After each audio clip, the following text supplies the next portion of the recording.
Shalom, salam. This is Casabidan or Beavidan. I am Yuri. This is an extension of the Beavidan or Proto Socialism channel. And in the previous live stream, I said I was going to go over all the Hispanic and Latino uh, religious movements, right? And I'm going to start with Indigenismo. I'm going to categorize them, generalize them. Indigenismo is by far the easiest to explain but the hardest to go on detail. Indigenismo refers to people who prefer or promote indigenous ideology over uh, the introduced religions of that were imposed, right? But obviously, you have some systematic uh, oppression happen, and that's why they're very against it. But indigenismo comes in different flavors, and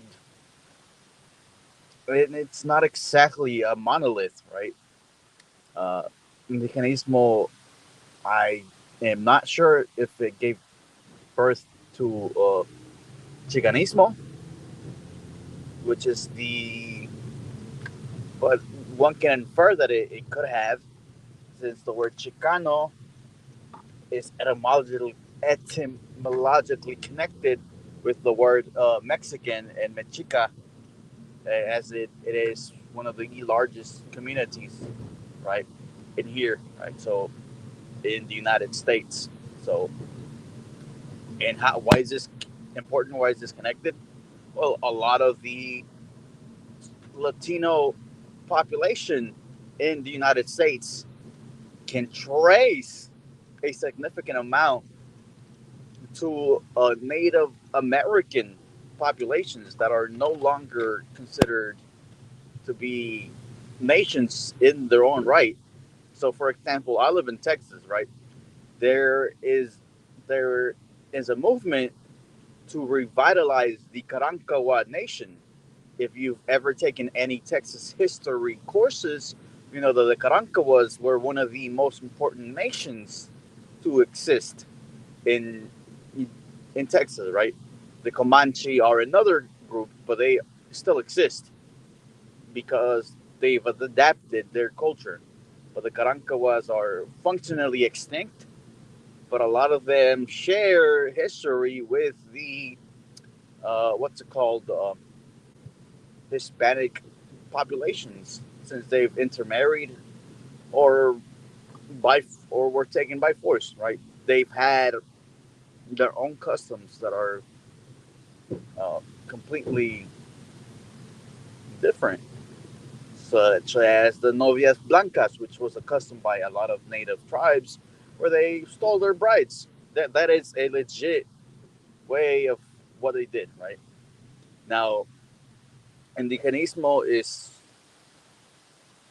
one of the politically most extremist ideologies. It's similar to Pan Africanism.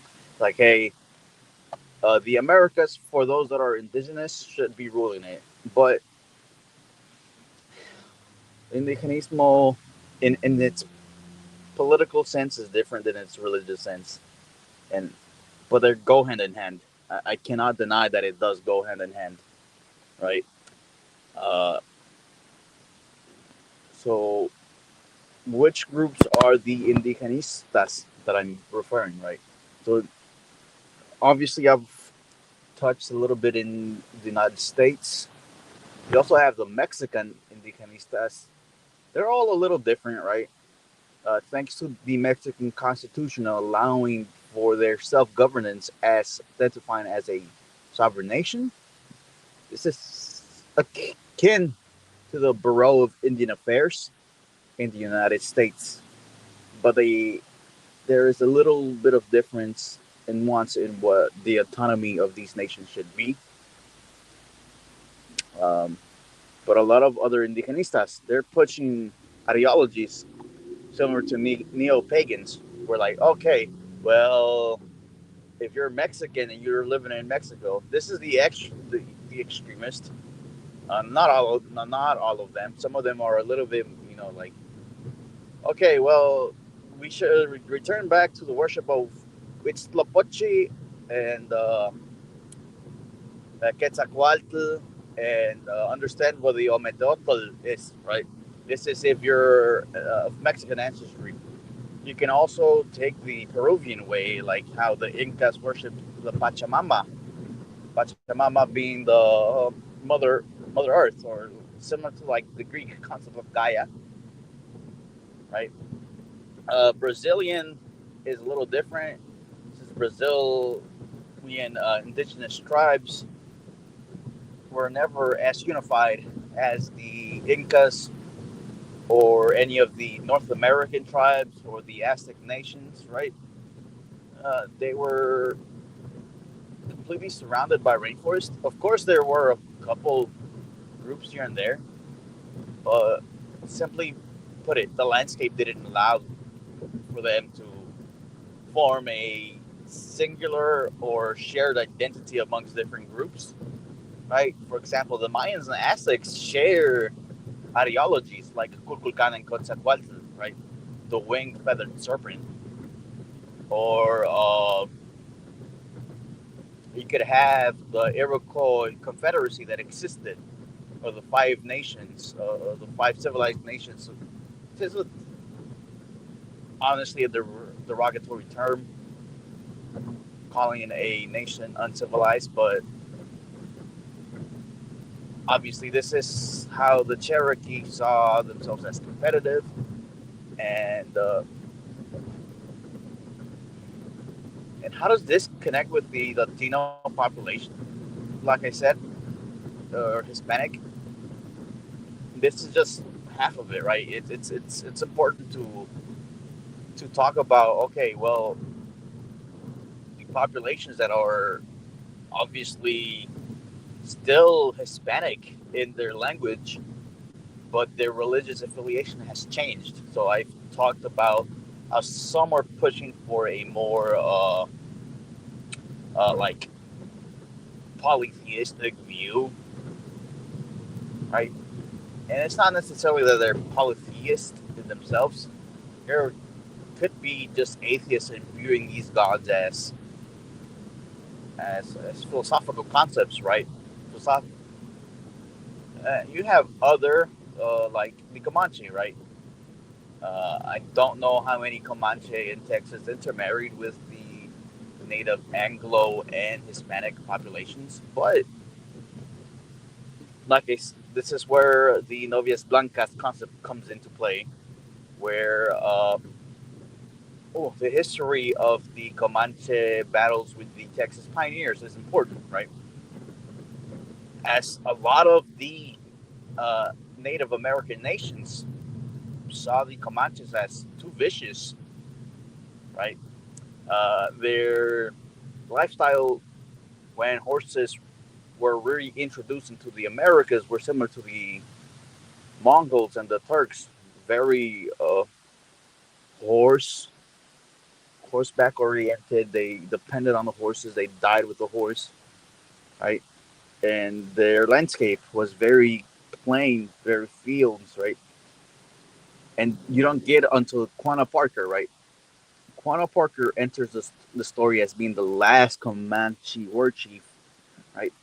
What it's interesting about him is, I hope I don't forget uh, the his his name is really important, right? As he is one of the like you can imagine, right? He has a English last name, Parker, right?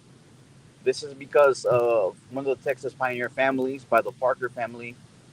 Uh, the Comanche Nation abducted an Anglo-American girl, right, during the colonial era. What is? I don't think it was the colonial era. It was during the Confederacy era, sometimes during the 1800s. Pardon my lack of accuracy, since I'm just retelling this from my memory, right? And the Comanches and other nations, right, had this custom, right? They stole their brides and they stole women, right? And ooh, I forget if the little girl's name when she was abducted, the lady, Quanah Parker's mother, was Mary or Anne or Mary Ann or Anne Parker, right? Um, it's important to realize, right, this, and that is the easiest way to explain it, right? And and Quanah Parker's mother, right, was given the the option to return back into the colonial, into the settlers, into with the pioneers, with the Texas pioneers, right? She eventually turned down because she lived with the Comanches for so long. It's like she didn't recognize her family. Uh, the Parker family is known to have been massacred, but also very vicious at the same time, right? Uh, it's settlers disputes, and these disputes can turn into wars, right? So there you have that option. What's important to know that the Comanche Nation was one of the first nations to. Uh, they were peyotists, right? They were people who practice entheogens. So that is people who are kishuf, pharmakia. So very big into religious drug use, right? They weren't the only ones. There were different groups amongst them that did, but not all Native Americans from Alaska all the way to Tierra del Fuego did it. Um, they were just one of the most prominent groups to practice entheogens, right? Or pharmakia or kishuf, right? Um, and thus, Quanah Parker is one of the persons. He is the founder of the Native American Church, right?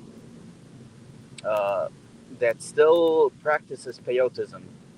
Now, I don't know if it's true to this day. They still have the ability to change their laws here and there. Um, but the Comanche Nation, this is amongst the Comanche Nation, and simply put it right, they attacked. They were known to be, good warriors and hard to control. That is in the United States. Obviously, I can't get over every single American nation. You could also go into the Mormon history, and as Mormon history is highly tied with the Hispanic, uh, and particularly Mexican territory and the natives in there, right? Since Mormons were basically massacring a lot of people that they encountered, right? That is the ugly truth. Um, Now, when you go back into Mexico, right, there is a lot of folk Catholicism in there, right? Folk Catholicism just refers to Catholics who don't adhere or to the strict towards traditional views of Catholicism, right? So, and a lot of native groups that adopted Catholicism practice different variations of folk Catholicism in there, to the point where it's hard to tell. There's like a spectrum. There's like, okay, where you can't tell if they're still practicing their old customs and just branded as the the old gods that they once worshipped. And there's other nations that still, well, um, went and basically practice a different form of Catholicism, just very indigenized. I'm pretty sure the Zapatista movement, since a lot of the Zapatistas today in Mexico were influenced by the communist or socialist movements, right? and they've retained a lot of their views within religion. That is highly debatable, since Zapatistas and the indigenous communities tend to be secretive. Not all of them. You also have, as I mentioned in the first video, Mexican Muslims of indigenous background. This is why Indigenismo is simple, but once you get into the diversity, it gets a little bit more convoluted. What follows after the Zapatistas, right, and all of them, you're entering into the realm of, because I'm going from north, I forgot to mention the Métis people, who they are a mixture of French and Native Canadian. Why am I adding them within the Hispanic Latino population? Because the French are Latino technically. Usually they don't get counted, but I'll count them in this video. Uh, so it's just because of Quebec, Louisiana, Louisiana, and Haiti, right? I've only kept Brazilians too because they have had historical connections with the rest of the Caribbean and its surrounding countries, right? Due to obvious reasons, they're neighbors. But okay, now in Guatemala and in southern Mexico, the Huasteca and Mayan nations are way different. You have evangelical churches here and there that are primarily, speaking in Quiche, and they have full Catholicism with Mayan ideology, or they're just practicing their it's as their own way. Forgot to add, uh, Guatemala is, and Paraguay are unique nations here, since they have one of the largest Native American, not populations, but linguistic. So in Paraguay, they speak Guarani, thus making it a, a weirdly not so Hispanic nation, but a very Latino and very indigenous nation in its linguistic sense. The others, as I said, is the same thing within every country. Full Catholicism changes here and there. Um, there is no right or wrong way as to practice it, because I don't know of every single nation, every single tribe that practices full Catholicism. Um, there can be, what you can say, absolute wrong ways, but this could also bring me into what, La Santa Muerte, or the cult of death within Mexico, that is, it's been grabbed from Mexican death cults and Santeria, but this will also entail talking about African groups that I do not know much about. Ooh. The other thing is when you go more south, right? Some of them are secretive. That's simple, right? So I've said, okay, they're just basically all I've video summarized in context of Indigenismo. They're just trying to keep their identity. But the extremist forms of Indigenismo is, okay, let's overthrow the status quo and forget about the populations that are mixed. Let's emphasize a religious supremacy that is supposed to be on its basically on its native Mexican populations, uh, or not Mexican. And I'm focusing on Mexico because it's one of the ones that I know the most. I could also focus on like Guatemala or Colombia, but it's gonna be a similar concept here and there. Now, thank you for watching, listening, like, and subscribe so it could get shown to more people. And that's about it. I'll make this video later in Spanish.